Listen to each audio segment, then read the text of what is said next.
Hello everybody, today we're gonna make a recipe of hipon or shrimp sinigang. As you saw in the previous video, we went to the market early this morning, midnight time, and the first thing you're gonna do is boil about 7 cups of water, and then you're going to add chop 3 red onions. That's the first step. Of course, you can see our pot is a little smaller, and depending how much soup you want, since our pot is a little smaller, that's why we're going with 7 cups. You can play around with it however many cups of water you want to use in your homemade sinigang. The next step is slice 7 tomatoes. We're gonna slice the tomatoes and add it. So we purchased tomato, and we're going to be adding 7 tomato to the sinigang. Add the tomato and the onion together. You're going to cover it with the top and let those flavors mix well together. Make sure you stir it a few times while it's blending together. And you're going to add the sampalok mix to the sinigang, and today we're using 2 packs. And since we have a little more water, it'll give it that sour taste. That's a good option if you don't have the actual sampalok vegetable. You can use, once again, this mix as a good alternative. So yeah, it turns out we're gonna use 1 for now to see how sour the taste is, and if not sour enough, then we may add a little bit more of the second one. Small. Yes, since the packet is small, we just tasted it and we added the second one, therefore it's a little more sour. Give it a little taste test.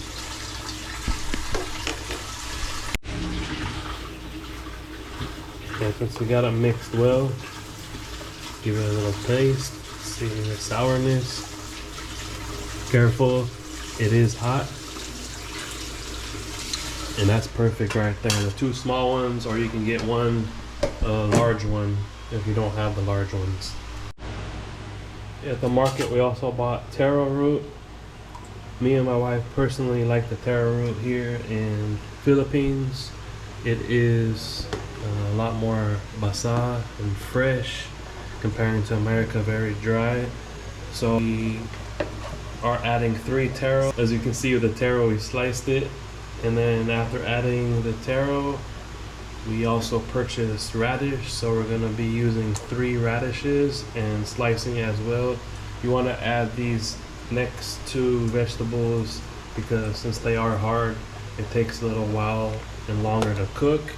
So therefore you mix it again and get those flavors all mixed in well together, and having your sinigang just taste that much better.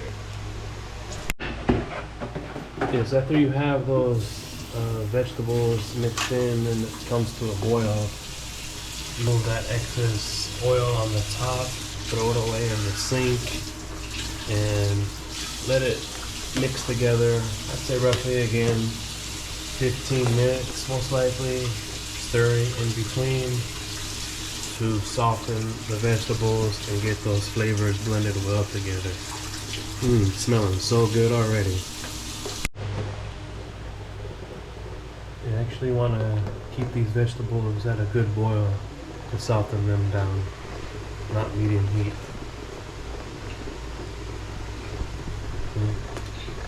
Stronger fire, keep it at a boil to soften the vegetables, and keep stirring in between so it doesn't get stuck to the pot. The next step in the ingredients is adding the okra. So I think we're adding String beans. about 7 okra, once again depending what you prefer. And then the string beans, other known as sitaw. Okay. Depending how much you like in your sinigang, but we're adding 2.5 string bean bunches. So once again, let those vegetables mix in with the soup to add that good flavor. Shrimp. And then next, since it is a shrimp sinigang, we're adding the shrimp. We're adding 15 pieces to the sinigang. So once again, it depends how many pieces you want to add to your sinigang. If you don't want shrimp sinigang, you can also add pork or have fish heads, salmon, or bangus, or you can just have it plain. All depends on your preference. Yeah, look at those flavors mixing well together. Masarap. Shrimp. Yeah, that shrimp head on, full body. Let it soak up all those different flavors. Masarap. Sarap, sarap. The next step, after mixing those vegetables, we'll be adding. So today we're adding 5 spicy green chilies, also known as sili. Chili. And next we're adding the spicy green chilies, sili, and then we're adding kangkong. So You can put if in. you don't have kangkong in your country, so example in America where we live, they don't have kangkong. So a good alternative would be spinach, and that adds a lot of good flavor since it is pretty much the same exact vegetable in a way. And we are going to be adding, if you don't have either of those two, yam leaves, and that's good as well. And we are adding 3 bunches of the kangkong today. We bought 3 bunches at the market. Yeah, once again, mix everything together. Keep it boiled for about 5 minutes. So make sure you're mixing regularly during the 5 minutes so it doesn't stick, and you get those flavors mixed in well together. And so Like that. everything is done now. I like the color of how the shrimp changes color to that. I'd say like a pinkish color. But yeah, roughly this all took 20 minutes overall to cook everything, approximately, give or take. And as you can see, it's all completed. You can cook it a little longer depending on you, how soft or hard you like the vegetables. That's your preference. And this is ready to eat. And this serves very, very well with white rice. And I can't wait to eat it so I can show you how delicious it looks on the plate with some rice. Enjoy now. Bye-bye. Once it's complete, see, put it in your bowl. Add a good sized bowl. Got your rice. And I really like to put a lot of my soup on the rice and the ingredients. Make it very, very soupy. I love some soup. Enjoy. Thank you for watching the video. Hope you enjoy the recipe and follow for yourself.